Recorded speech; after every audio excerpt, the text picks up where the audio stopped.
श्री स्वामी समर्थ. हिंदू धर्मामध्ये गुढीपाडवा हा अत्यंत शुभ आणि पवित्र दिवस मानला जातो. 3.5 मुहूर्तापैकी एक मुहूर्त म्हणजे गुढीपाडवा आणि हा दिवस म्हणजे आपल्या नवीन वर्षाची सुरुवात, नवीन आशा, नवीन संकल्प आणि नवीन ऊर्जा घेऊन येणारा असा हा दिवस आहे.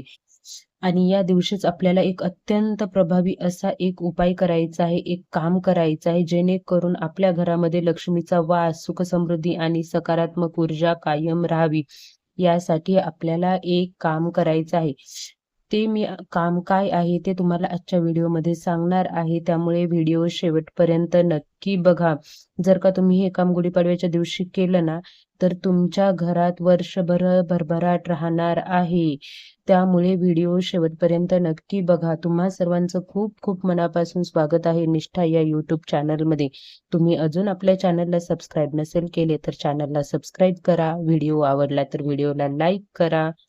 आपले नवीन वर्ष चालू होणार आहे आणि नवीन वर्षाची सुरुवात आपण जर का या कामाने केली ना, तर खरंच खूप चांगलं वर्ष तुमचं जाणार आहे. गुढीपाडव्याचं महत्त्व तुम्हाला माहिती आहे का? तर धर्मग्रंथानुसार ना, सृष्टीची निर्मिती ब्रह्मदेवाने या दिवशीच केली आहे, असं मान्यता आहे, असं मानलं जातं. त्यासोबतच भगवान राम हे देखील लंकेवर विजय मिळवून अयोध्येत प्रवेश या दिवशीच केला होता आणि तो दिवस गुढीपाडवा म्हणून साजरा केला जातो, असं देखील म्हटलं जातं.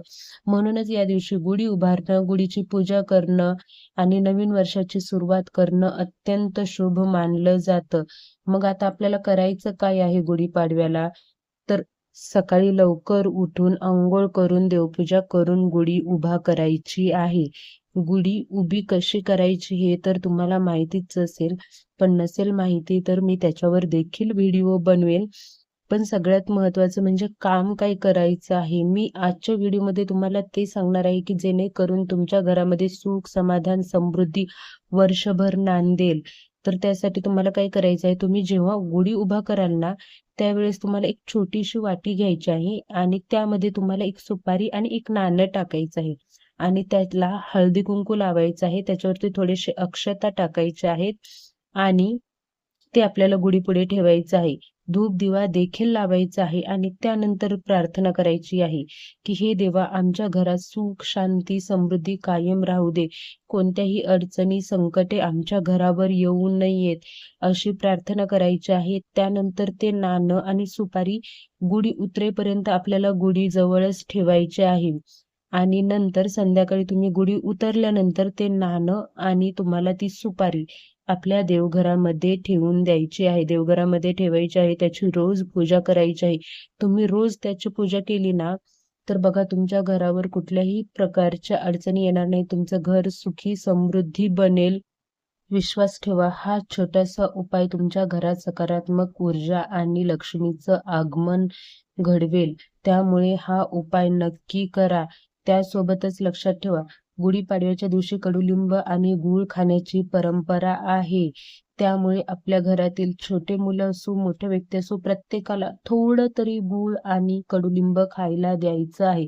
यामागचा मोठा अर्थ आहे. कडुलिंब म्हणजे जीवनातील कडू अनुभव आणि गूळ म्हणजे गोड क्षण. म्हणजे जीवनात सुख दुःख दोन्ही स्वीकारून आनंदाने पुढे जाण्याचा संदेश या दिवशी दिला जातो. त्यामुळे घरातील प्रत्येक व्यक्तीने थोडं तरी गूळ आणि कडुलिंब खायचा आहे आणि त्यासोबतच स्वामींचं नामजप देखील करायचं आहे. तुम्हाला सेवा करायला वेळ मिळाली, स्वामी चरित्र सारामृत ग्रंथाचं पारायण करायला वेळ मिळाला तर नक्की करा. पण वेळ नाही मिळाला तर कमीत कमी एक माळ श्री स्वामी समर्थ नामाचा जप करा.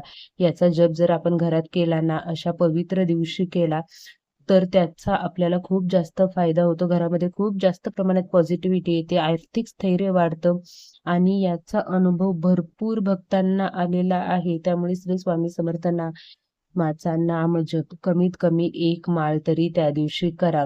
आणि बघा, गुढीपाडवा हा फक्त सण नाही आहे, तर तो नवीन सुरुवातीचा, सकारात्मकतेचा आणि विश्वासाचा दिवस आहे. या दिवशी मनापासून देवाची प्रार्थना करा, चांगले संकल्प करा आणि सकारात्मक विचार ठेवा. विश्वास ठेवा, तुम्ही देवाची कृपा आणि तुमची मेहनत मिळून हे वर्ष तुमच्यासाठी नक्कीच यशस्वी ठरेल. त्यामुळे हा छोटासा उपाय तुम्ही नक्की गुढीपाडव्या दिवशी करायचा आहे. तुम्हाला जर का आजचा व्हिडिओ आवडला असेल तर नक्की नक्की व्हिडिओला लाईक करा आणि अजून अशा धार्मिक आणि उपयुक्त माहितीसाठी आपल्या चॅनलला सबस्क्राईब करायला विसरू नका. धन्यवाद. पुन्हा एकदा येणाऱ्या गुढीपाडव्याच्या तुम्हा सर्वांना खूप खूप शुभेच्छा.